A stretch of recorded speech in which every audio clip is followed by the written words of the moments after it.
All right, so how many of you guys have lost a bid because your price was too high? So today I'm gonna walk you through a project, tell you the whole story of what happens when you think you're getting a good deal, you think you're dealing with a solid company, and quickly things start falling apart. So let's give you guys a few pointers. Let me introduce you to Maria and tell you about her project.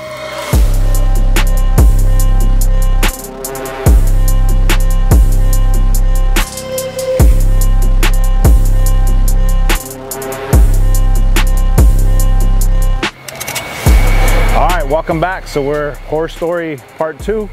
We're in the city of Simi Valley. We're at an abandoned build. This is a simple pool and spa for Maria. It's a nice couple. They started this project about a year ago. For whatever reason, contractor started ghosting them. They had some issues with the city and permitting. Long story short, they abandoned the job, refused to come back. So they gave us a call. So we're here to get them to the finish line. So they needed some plumbing, some electrical, the equipment was missing, and also the plaster. So here we showed up Saturday, locked in a deal, figured out what needed to be done. By Monday we had all the equipment in. Tuesday, electrical, plumbing, gas, all hooked up. And here we are Friday, plastering the pool. So let's check out what they got.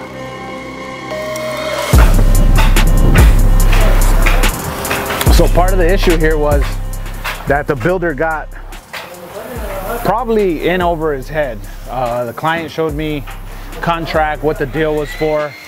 A pool like this, you know, a year ago probably ran for $85,000, $88,000. Even though it's small, it's a little difficult to build in, tight space and real nice finishes.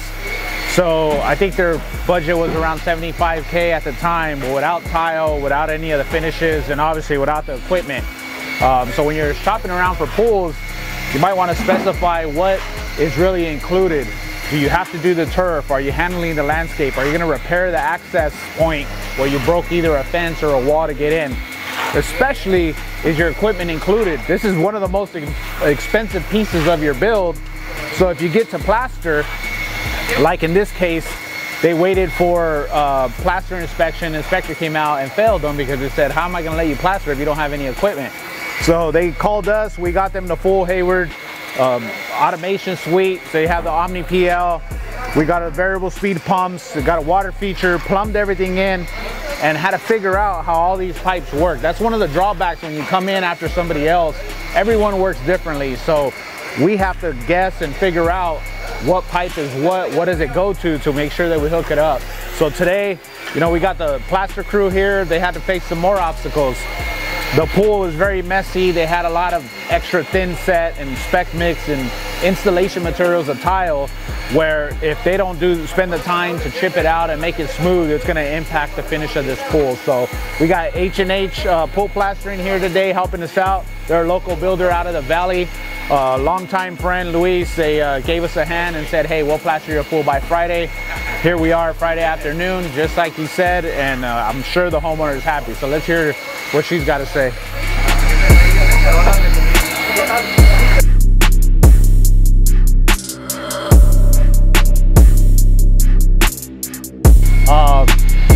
You know, we're doing this YouTube to try to educate everybody on the things not to do, things to look out for as a homeowner.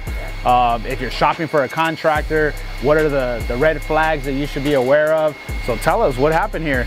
Man, so cheap is not the way to go. That's what I'll tell you. Well, you weren't buying cheap at the time. No, I wasn't buying cheap at the time. You're absolutely right. So I had this project. I had 3 bids on this project, right? I had one that was really high, one in the middle, and then one the lowest, right?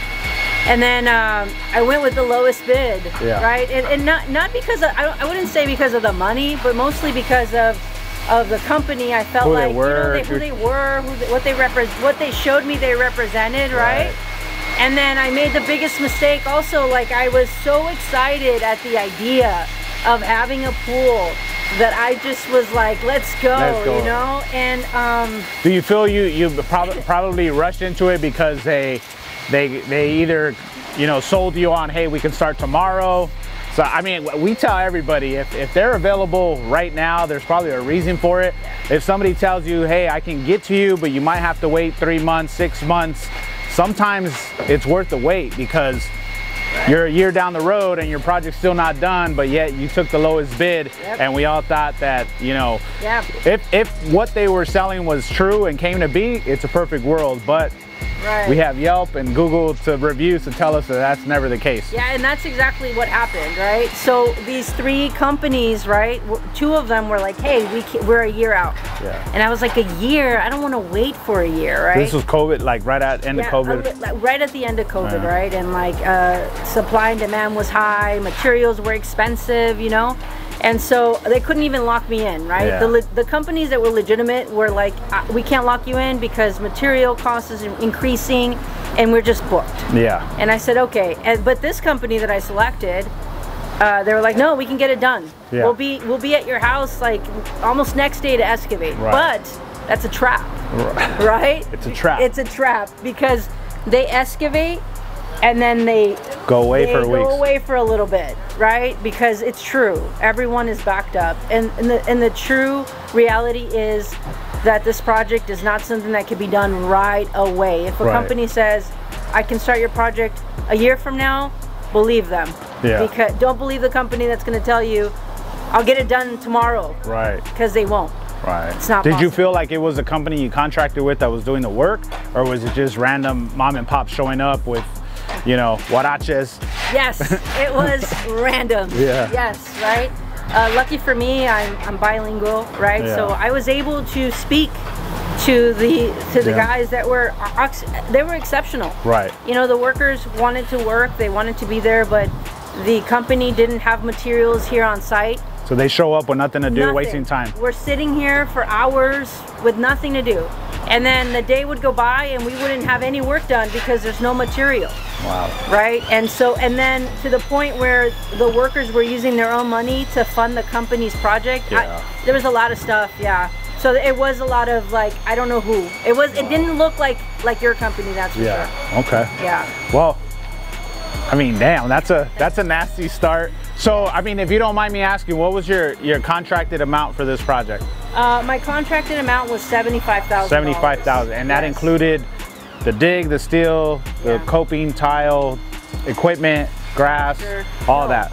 None of that? No grass. So it included everything you listed, right? So it included excavation. It included what is it called? The coping? The wire that they put. The bonding?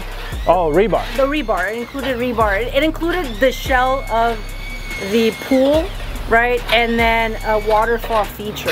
So did you feel as a buyer that in your head you probably saw a render a plan and said, hey, I'm paying 75 grand, I'm getting all of this? And then, or did you feel that you were kind of misguided by showing you the full enchilada and then getting a raw tortilla, right? Yeah, exactly. That's like, you put it in a perfect way, right? Like yes. I thought I was gonna get what I have back there. Right.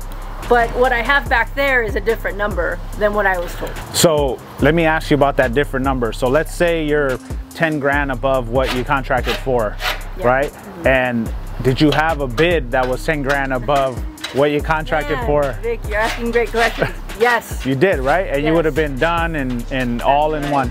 So see, that's what we're getting at. So when you're comparing bids, it's not just the number. You got to look at the highs, the lows, but more importantly, the details. What are you getting for what the number? You can go with the highest one as long as it includes everything. It still might be the cheapest when you consider all those you know, nickel and dime change orders that they added to get you here, right? Yes. So that's what I think is the hardest thing for people to understand, is that you're a homeowner, you're not a pool builder. So as a pool builder, it's easy to say, well, she doesn't know what coping is, so I'll just say that wasn't included. That's right. Exactly. You don't know that you need coping because you never built a pool before. Exactly. So those are the little tricks that really put a stain on this business, I guess. It makes us have the most expensive bonds and insurances because, let's face it, most of you guys are sleazeballs. So let's take a look at your project. Let's go. Gladly. So just to give the YouTube world, I met Maria on Saturday. We assessed the project. I saw it was a pretty good looking job. Kind of a smaller side pool. I told her straight up, if I was bidding this today, I would probably charge 88, 90K. take us about 7-8 weeks total to build it. So we got here, they had coping, they had the shell, they had the wall, nice finishes, but no equipment. No equipment, no gas, no electrical. Everything needed to be hooked up. So we provided her a quote. We gave her a bid to wire everything up, provide all the equipment, and to plaster it. So here we are, what, 5 days later? Plastering, yeah, and then plastering the pool. So it's not that hard to do good business. It really isn't. Yes, everybody's busy. I tell my clients as well, hey, I can start you in 3 weeks and bang it out all in one shot. Or you can, you know, go with somebody else, right? You go with somebody else, and sometimes they take longer than 3 weeks, and you might as well should have waited. So the only thing is, we provide price style guarantees, so whatever we tell you we're gonna charge you, it's what you're gonna get. Because it's never a good taste in the client's mouth when you start jabbing them for all kinds of change orders. This case, I think the builder cut and ran because he bid it too low, and the price has changed over time. Project took over a year, so by the time they got to finish it, there was no more juice to squeeze. So they left. They're at the 2 most expensive parts. Hey, I need equipment. You're spending about 13 grand for that, another 3 grand to install it, and then your plaster, you're you know, looking at another 5 to 7 grand. So it was easier for them to cut and run, find excuses, than it is to just bite the bullet and do the right thing. So for those that are in for the long haul, you got to do the right thing, because everybody's gonna see this, and I don't want Maria talking about my company like she's talking about yours. So what do you think? You like your pool? I love my pool, right? This is everything we wanted. This is like our baby, right? I mean, honestly, it's a great design for fitting it in this space. This neighborhood is, you know, a PDU development or whatnot. I wouldn't think that you can fit this much back here, but it's a great design. Yeah, it's everything we wanted. And we actually, this concept actually is 3 years old. Like, we had this design 3 years ago. Yeah. And just we couldn't. There was so many things, COVID and 100 things, right? And then the drought, they were not letting you build pools, right? And so, yeah, I love it. You know, don't get me wrong, what I have here is good work. It's just the problem is the not finishing. So the problem was never the workforce, never the random mom and pop guys that would show up to do the work, right? They did an amazing job. They were here to do honest work, and it was just the management that you weren't happy with. Like, my project manager was never here. I ran my own project.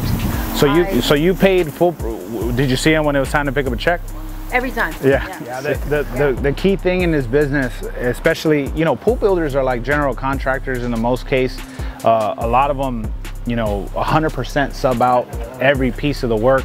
Some companies like us, we do certain things in-house, whether we have plumbers, electricians, masons, tile people, rock guys. We don't dig ourselves. We don't do shotcrete ourselves. It's just too expensive to have that. So I sub that out. But the key for a good contractor to get people to support you is pay your damn bills. I know, Maria, you had mentioned that some of the guys were complaining that they hadn't been paid, that they were, you know, you have guys doing high detail work and you're paying them 125 bucks a day. It's like, that's slave labor. You know what I mean? You could get more money at McDonald's. So the finishes are nice. I like the coping. It's top cast finish. It looks like a number 5. The glass tile is beautiful. The pool, tile was not included. Oh yeah, see, so 75K minus 3,000 in tile. Yes. So there you go. So you're so this pool, like I said, if I would have charged you this pool today, if I would have bid it, I would have been at 88 to 91K. 88 to 91K, start to finish. Yeah, that's where we're at. That's where you paid, right? That's where so we're at. If you want to know what that looks like that. Small pool, tight access, not a lot of decking. For a lot of people, that there's different types of businesses for pool companies. You have companies that sell themselves as design build groups, right? It's really one guy in his, you know, basketball shorts in his living room designing, and then he calls a bunch of guys out, hey, can you build this pool for me? He gets all the prices, gives the homeowner a package, and then he makes $1,000 off the top of everybody that shows up. That's a design and build group. Right now you have true just designers that are visionaries, they're artists, they can figure out cool things to do, but they don't build anything, right? They have people that they know are capable of building what they envision, and that's a great relationship. And then you have real design and build companies that design it and build it because they know that they only design what they are able to build. And that's really the sweet spot. That's the unicorn in this business, yes, right? And you are, that's the unicorn. But I mean, I work with a lot of great designers that, you know, their brain just thinks different than mine, and sometimes I like a little twist in what I'm offering. So, you know, a pool like this is pretty simple, but yet the retaining wall, hiding the equipment in the back, it buys you some space. You hide the equipment so you don't have an eyesore here, and all those little things are slight touches that makes your project look really good. Yeah. So yeah, and you know, it's a good point you bring up, right? So from the start, there was red flags. Right. Now that I'm going back and researching and, you know, putting my thoughts together around this, this company only works with developers. Right. So when we were saying, hey, could you give us a picture of what it's going to look like, right? Yeah. No, we don't do that. Our company doesn't do that. Like if you see the wall, right, the retaining wall that's right there, that wall actually was all the way over here originally, where the coping is. Right. And when we were in there, it felt like we were in like a cage. A cage, right? And we have a 2-year-old, and so we were envisioning her swimming, and she couldn't get out. Right, because there's no lip. Right. And so we had them remove. I mean, that's the kind of things that I feel like a company that does do the design can give you up front, right? Rather than this, it was like, oh, you're gonna love it. Yeah. Don't worry, you're gonna love it. And then when they built it, we hated it, right? And so that's the kind of stuff that you want to avoid. Jeez. For sure. So there's nothing that I hate about it. I hate, right? Yeah. But like for example, the natural stone, right? I mentioned this to the tile guy, right? You'll see that there's like some imperfections, some cracks. Yeah. You'll see some like... To grout it? Yes, correct. They told me we don't grout it. That's how we leave them. That's natural. Okay. And I mean, what do you do, right? When you have all these battles to pick, like which one do you pick? Because it doesn't look horrible. Right. But like, you know, for the rest of you guys, when you have a concern about workmanship or craftsmanship or quality, there's something called industry standards, which you have to get the license board involved. You have to reach out and say, hey, I have a concern here. My contractor says that it's okay. It doesn't look right to me. And they'll send somebody out and say, is this within industry standards or not? One of the biggest things is concrete cracking, right? We get a lot of people that, oh, they crack. 100% is gonna crack. Hopefully it cracks through the scores or the joints, but every concrete is gonna crack. Now, some clients will hold up $30,000 because they have a little crack in their coping. Now, it's like, okay, is that really fair? Is it the right thing to do? So you'll get the license board involved to say, is this within industry standards or not? Oh. So like for cracks of concrete, if you can slide a credit card through it, right? If there's a measurement, the thickness of a credit card, then you have a problem. As a builder, you gotta look at it as like, okay, is it worth the effort and the relationship with the client? We ripped out small sections, entire copings. You just got to do what you got to do sometimes. Not always the case. Sometimes you could kind of send, oh, some of you guys are slime balls too, right? You get those homeowners that are trying to get over and find any excuse not to pay. So they'll say, hey, I have a hairline crack on this concrete.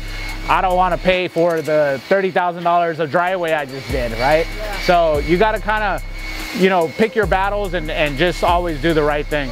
Yeah, I mean, this was, so originally, the tile that you see all around was lopsided. Yeah. So we immediately, before dispersing the final stage of the paint, the third stage of the payment. Yeah, they fixed that. They fixed it. And I'm glad I did that, right? Because I don't know if I would have seen them again. Right. Right?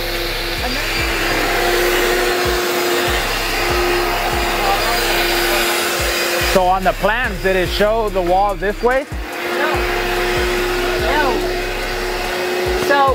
So on the wall, on the plans, this wall is supposed to be here, so the pool would be further back. Right, but they didn't have an engineer to begin with. Wow. Right? So that wall right there is what stopped them from moving this wall back. And if they would have had an engineer, which is funny because the first guy that came here and bid the job said, you need to pay $5,000 to have an engineer here because we can't do the work until we pay that first. Wow. That would have been the right thing to do. So I didn't know that the equipment can go anywhere. It can be anywhere, right? And so my project manager, unbeknownst to me, built this entire structure, right? And said, oh, you want the pool equipment here? I'm like, sure. Never sat down and said to me, hey, this is how much it's gonna cost to do that. Oh, he just did it. No, and then they did it sometime in October. I kid you not, 2 weeks ago, 3 weeks ago, they hit me with the change order. That was like an uppercut and an elbow, right? That's right. They hit me with the change order. And that is when it all went downhill. So what they charge you for this? So so you had to do the wall, part of the wall was already included, so they had to work out the balance. Right. And so I let them know how I felt about that. And I knew, I mean, from the conversations of the workers, I knew that they're paying very little for labor, and I saw them buy the materials, so I knew it wasn't that much.